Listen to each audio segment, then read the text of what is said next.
Sudah, mulai loh. Sudah ya? Maaf.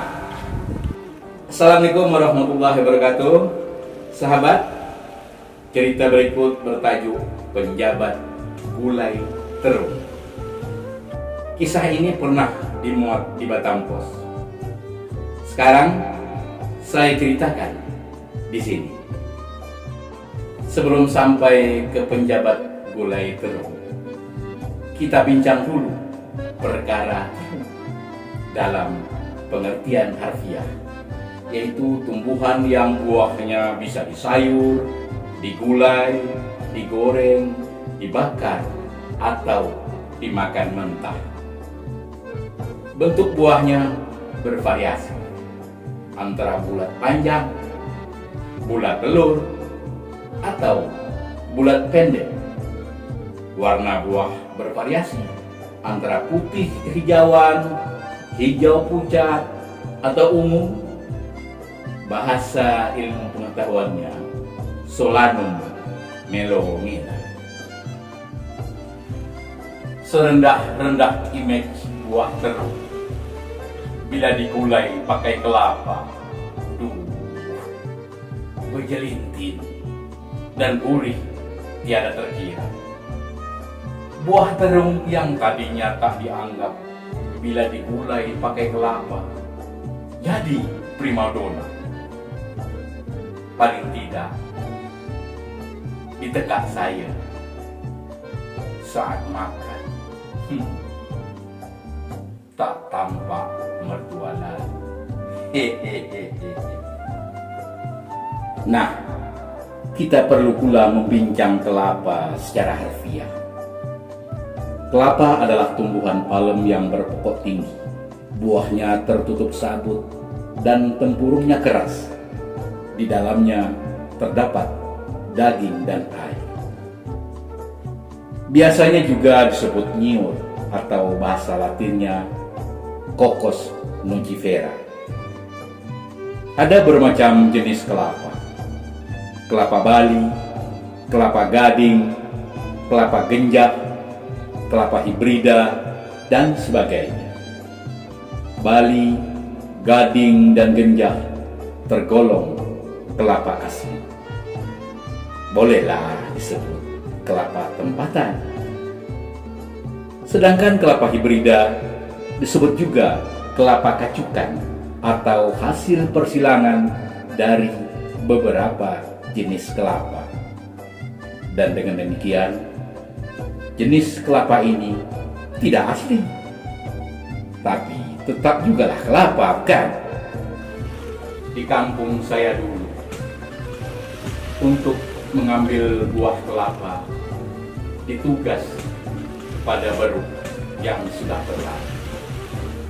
Nah, suatu hari si beruk diturunkan tuannya dari sigai alias rumah beruk yang hanya bertiang satu.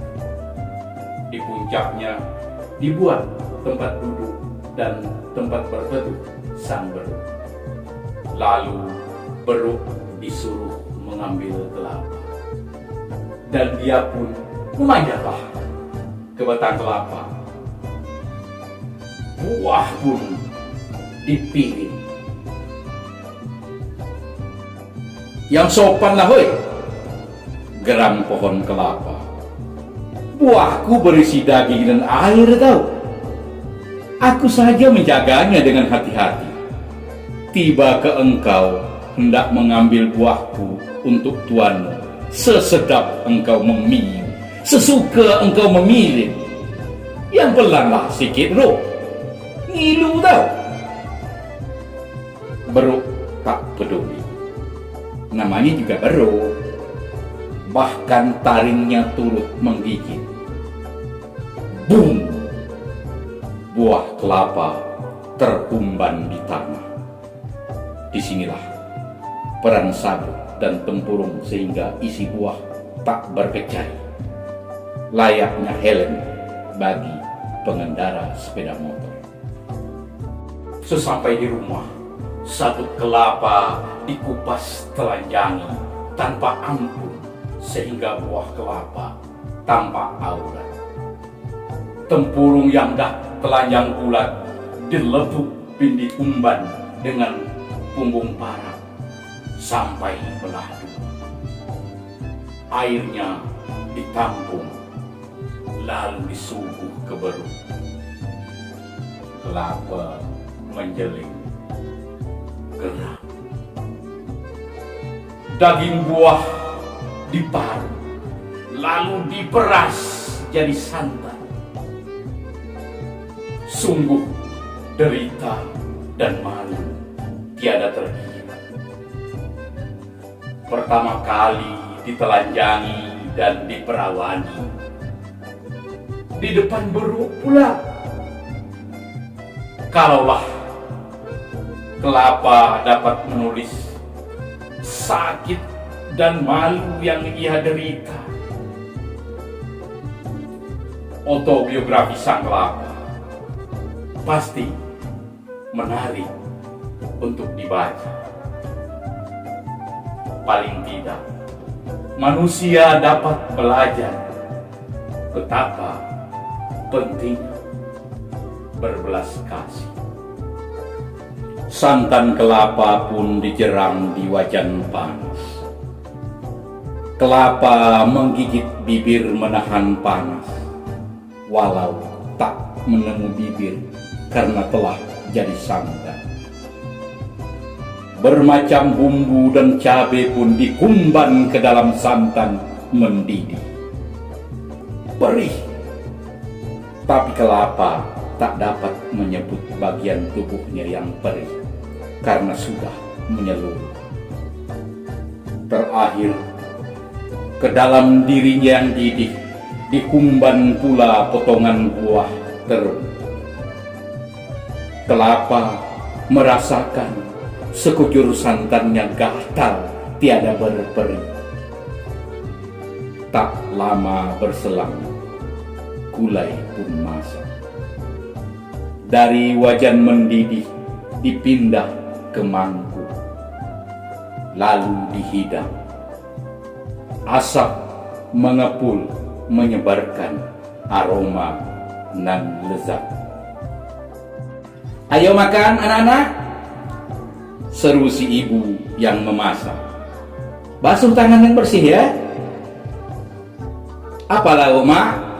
tanya anak-anak hampir serentak. "Gulai terong nak," jawab si ibu. Gulai terong." Anak-anak batal membasuh tangan. Kelapa yang kuah sedih menunduk.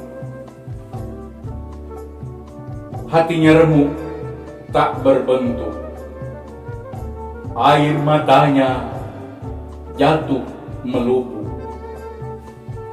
Telah berjela-jela derita menuluh. Dari dipiuh beruk, dikupas, diparut, diperas, dijerang, dipedih, digata. Tiba di nama terung yang dapat. "Tak suka gulai terung ya?" selidik si ibu. "Kampungan mak," sahut anak-anak serentak. "Protes, Puan," penggis kelapa. Bibirnya bergetar dalam lautan kuah diri. "Aku yang memulai semua proses menggulai ini, Puan. Dan akulah yang paling siksa. Paling tidak, namailah secara adil. Ya, gulai terung masak santan misalnya. Bukankah kalau tak pakai kelapa dinamai gulai terung asam pedas? Tak pakai kelapa dan cabai disebut sayur terung masak bening? Masa iya hanya dinamai gulai terung?" "Iya tarung," jelingnya ke terung di dalam kuah. Terung mengangguk lemas. terung memang cepat melupa. Kelapa jujur dan lugas. Manusia selalu pilih kasih dan culas. Suka menggampangkan persoalan tanpa memikirkan perasaan pihak lain. Tampaknya sederhana, hanya penamaan pada sehidang gulai, semangkuk lauk penyedap tekak. Tapi bagi kelapa ini substansif dan prinsip. Dedikasi dan bakti perlu dihargai dan dinamai secara pantas. Kelapa nelangsa. Tak disangka begini rupa nasibnya ketika segulai dengan teruk. Mentanglah terung tanaman kesayangan si Tuan, ditanam di depan rumah, disiram pagi dan petang, serta dipupuk. Tak macam kelapa yang dibiar tumbuh alami, mau air minta ke hujan, mau makan minta ke tanah. Sigai alias rumah berukun diletak di dekat pokoknya, tapi kotoran beruk jadi pupuk arbanya. Inilah bukti manusia pilih kasih, susah berkalam dengan nepotisme. Ratap kelapa. Dia teringat kaum kerabatnya sesama kelapa yang menyemai bakti kepada manusia dan dinamai. Minyak kelapa, air kelapa, jembatan batang kelapa, lantai batang kelapa, obat urat kelapa, bahkan beruk pemanjat kelapa, pemarut kelapa, kumbang kelapa, jadi lambang pramuka. Mulai yang guna sampai yang siksa, kelapa tetap dihargai dan dinamai dengan identitas kelapanya. Kelapa menunduk haru, sebenarnya malu. Air matanya jatuh dalam dirinya yang kuat. Bibirnya bergetar dalam kuahnya yang pedas. Nama pun dia tak lagi punya. Ia belajar ikhlas, sebab bila menantang, dirinya hanyalah kuah, gampang ditumpah. Atau karena aku tumbuh sebagai kelapa hibrida di negeri kelahiran terung? Ayo makan, desak si ibu. Ini gulai terung masak santan tau. Hore! Anak-anak berhamburan ingin makan tanpa membasuh tangan. Alhamdulillah, kuah mengamin, memberi sedap di lidah dan tekak bocah-bocah yang lapar itu. Dari kejauhan, pohon kelapa menitik air mata, haru melihat buahnya yang telah kuah dapat memberi bakti kepada anak-anak dan orang-orang yang lapar dengan jabatan agung. Gulai terung masak santan. Disigai Beruk bertepuk tangan mengucap tahniah kepada kelapa sebagai penjabat gulai terung. Gulai terung masak santan. Pokok terung di depan rumah bernyanyi bertepuk daun dibantu angin. Potong buah terung, gulai dalam wajan, kelapa minta nama, terung masak santan.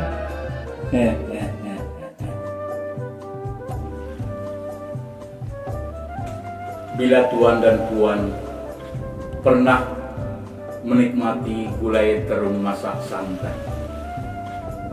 sebagai tanda terima kasih, nyanyikanlah lirik di atas dengan irama lagu Potong Bebek Angsa yang populer ini. Kena deh.